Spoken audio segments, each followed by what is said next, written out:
Hello everyone and welcome to Thoughts and Review for a pay-per-view. This time we are thinking about and reviewing WWE TLC 2020. And I guess I should start off with what I thought of the whole show. It was pretty good. It was a pretty good show all around. As you can see, I'm not the predictions champion. But we will find out who the predictions champion is soon. You guys will have to tune in for the next few predictions episodes to work that one out. The next one will be Wrestle Kingdom. We'll do both nights. Also at the same time, I think we're going to do New Year's Evil for NXT. Also in there, at some point, we'll do New Year's Dash for New Japan. Hard to Kill will be coming up as well for Impact. And then at the end of the month is Royal Rumble. But this isn't for another couple of weeks anyway. But yeah, so back to TLC. It was a pretty good show. Yeah, there was a fair bit of good matches, like wrestling. Good wrestling, yeah. And the main event was insane, but we'll get to that. Yeah, and I'll obviously talk about where I lose my title, because I only lost 2 matches, in which case, had I have won one of them, I would still be champion. But, yeah, whatever. So, let's kick things off on the pre-show, where we had an 8-man tag match between Big E, Chad Gable, Otis, and Daniel Bryan, taking on Corbin, Shinsuke, Cesaro, and Sami Zayn. It was a good match. Obviously, it's going to be a good match with them guys involved. Obviously, Big E's great, Daniel Bryan's great, Gable's great, Otis is good, Corbin's good, Sami's great, Cesaro's great, Nakamura's great, so yeah. But not saying that I don't like Otis and Corbin. I really, really like Corbin. And Otis is always good to watch. So, yeah. But it was a good match. Everybody sort of got their shit in. And the finish came when Big E hit Sami Zayn with the big ending and pinned him. So, yeah. No, it was pretty good. Yeah. It set up a match on SmackDown for the Intercontinental title. They announced that on the show, so yeah, that's cool. Then something weird happened, and we started the show with the WWE Championship TLC match. I was like, what? Are you sure you're doing this? And they did, and it was a really, really good match, because obviously Drew versus Styles is always going to be really, really good.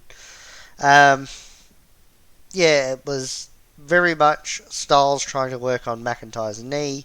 McIntyre just not being able to be put down. Toward the end of the match, so probably 3/4 of the way through the match, Miz comes down and cashes in the Money in the Bank. So the match got changed into a triple threat TLC match. So yeah, that's cool. And in the end, Drew McIntyre walked away with the championship. So Miz no longer has Money in the Bank. It was a really good cash in. Miz looked like he could win at any point. And yeah, it was just really, really good. Morrison was funny. Omos got involved, obviously. He's actually the reason why Miz didn't win. He just sort of pulled him off the ladder and chucked him through a table. And while he did that, Morrison came up and hit him with a chair, which exploded. By that, I mean it bent, the seat went flying out of it, the top of it just sort of curved over and everything. It was quite funny. Then Morrison ran away because Omos was chasing him. Like Jason Voorhees chased somebody very slowly. But yeah, in the end, McIntyre won. Really, really good. Whatever. Let's keep going. Now we'll go on to the SmackDown Women's title match, which was Sasha versus Carmella, and it was a good match. Carmella is good. She's good. We all know that Sasha can be great. They didn't have the greatest match, but it didn't really take away from the show. It was still decent enough that you could watch it, and it was fun. Um, yeah, Sasha won with the bank statement, and yeah, so that was that. It was good. I can't say that it was shit or anything because it wasn't, but it wasn't as good as almost everything else on the show. But then we got the Raw Tag Title match, the Hurt Business versus the New Day, and the New Day lost. Hurt Business won. By this point, I've still predicted everything correct too. Um, Hurt Business won, which is the right thing, the right result. It was a really good match as well. Obviously, the New Day are great. Shelton's good. Cedric's good. We've seen on 205 Live how good Cedric can be. But yeah, so in the end, it looked like Shelton Benjamin was going to pick up the win on Kofi, but Cedric tagged himself in and hit lumbar check on Kofi and picked up the win. So that was cool. Yeah, there's nothing bad to say about this match. It was really good. The right result. Yeah, it was really really good. Lumbar check looks like it would kill you, but yeah. We'll now move on to the women's tag team title match, which is where I lost my predictions championship. So Nia and Shayna defended against Asuka and somebody else who I correctly predicted. Was Charlotte. She returned. Now, the match itself was good. Charlotte was good. I don't say that very often. Charlotte was good. Asuka was good, like always. Shayna was good. Nia was alright, but Nia's always alright. Or she's shit. But this time she was alright. Yeah, I don't know, the wrong result here. I think Nia and Shayna should have kept the belts. Mostly because Asuka's the Raw Women's Champion. Why would you have her be tag champs? That's just stupid. So yeah, Nia and Shayna lost. And it was the only match me and Seth had different. So I'd already lost by this point. Which means that the next match, which was the TLC match for the Universal title between Roman and Kevin, didn't really mean anything for me because I'd already lost. But it was a really, really good match. It was all built around Kevin Owens not staying down and Jay and Roman teaming up on him, which is eventually what cost him and everything. But yeah, no, it was really, really good. It was brutal. Roman Reigns with some of them shots with the steel steps and the chairs and all that, the ladders, all that shit was just, yeah, brutal. But yeah, it was a really good match. Roman Reigns is probably having the run of his career here, even better than when the Shield were having their big runs. Yeah, no, it was just really, really good. So yeah, Roman Reigns eventually won, obviously, because you're not taking the belt off Roman. And yeah, so I guess it's on to Daniel Bryan at Thingo, maybe, at Rumble. But I do also think that maybe they will they'll keep the rivalry going with Kev because A, it was a really, really good match and they could book it for longer.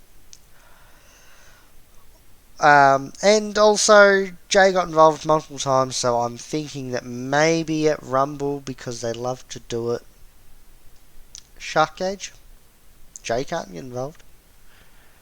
You could then maybe also bring back Jimmy during that. So Jay's locked in the Shark Cage, Jimmy comes out and bang. Or they could do the whole twin thing where Jimmy's actually locked in the Shark Cage and Jay comes and helps Roman, but yeah, I don't know. but yeah, no, it was a really really good match. So yeah, we'll now move on to the main event, which was the Firefly Inferno match between the Fiend and Randy Orton, and it was insane. The Fiend just lit everything on fire, just sort of went boom, and everything went boom. And the fire was positioned all around ringside, so you could get out of the ring and fight and whatever. It was sort of all on the barricades and whatnot. Um, yeah, it was good. Randy did Randy stuff. Fiend did Fiend stuff. Yeah, Randy ended up winning this match, which is a bit weird, but I don't know. I'm going to get into this in a second when I talk about it, but yeah, Randy won by setting the Fiend on fire, obviously, and the Fiend sort of just went straight on fire, and then if any of you have seen the remake of Nightmare on Elm Street, which you either have and you hated it, or you haven't and you're not going to, and I don't blame you there, but there's a scene where they show Freddy Krueger getting burnt alive. And he comes running out of the building on fire and whatnot. I think it's in a dream, and yeah, he just comes running out the building on fire, like consumed in flame. And that's sort of what the Fiend did. He was, yeah, fully on fire and just sort of ran straight into the ring and whatnot, and then sort of got hit with the RKO and was lying there. The fire sort of just disappeared. Lying there, and then Randy went and got more petrol and doused the Fiend in petrol, and then went and got some matches and lit him on fire completely. Although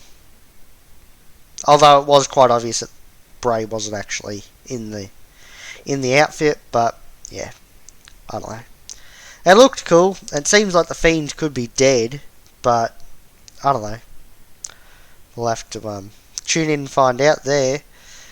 But yeah, no, it was a really, really good match. Other notable points were the Fiend trying to set Randy on fire in the rocking chair. He set that on fire, and a whole bunch of other things happened. But yeah, no. So that's that. Overall, the show was really, really, really good. Definitely worth watching, especially for that Firefly Inferno match. But also the two TLC matches were great, and the Hurt Business match, that was really good as well. You can skip the pre-show if you want. That match wasn't anything awesome. Wasn't anything that like what was to come. You can also skip the women's matches if you want. They weren't as good as all the men's matches, I don't think. But I mean, I'm not going to say skip them, but you know, if you're in a hurry and you need to cut a couple of matches out, they're the ones you got to cut out. But yeah, do watch them all. Yeah. So yeah, other than that though, that's been it for this thoughts on a review for a pay-per-view. I've been Slim. Like, share, subscribe to the channel, hit the notification bell, follow the Facebook, Twitter and Twitch. Links to those are in the description. Yeah, like, share, subscribe. Goodbye and good night.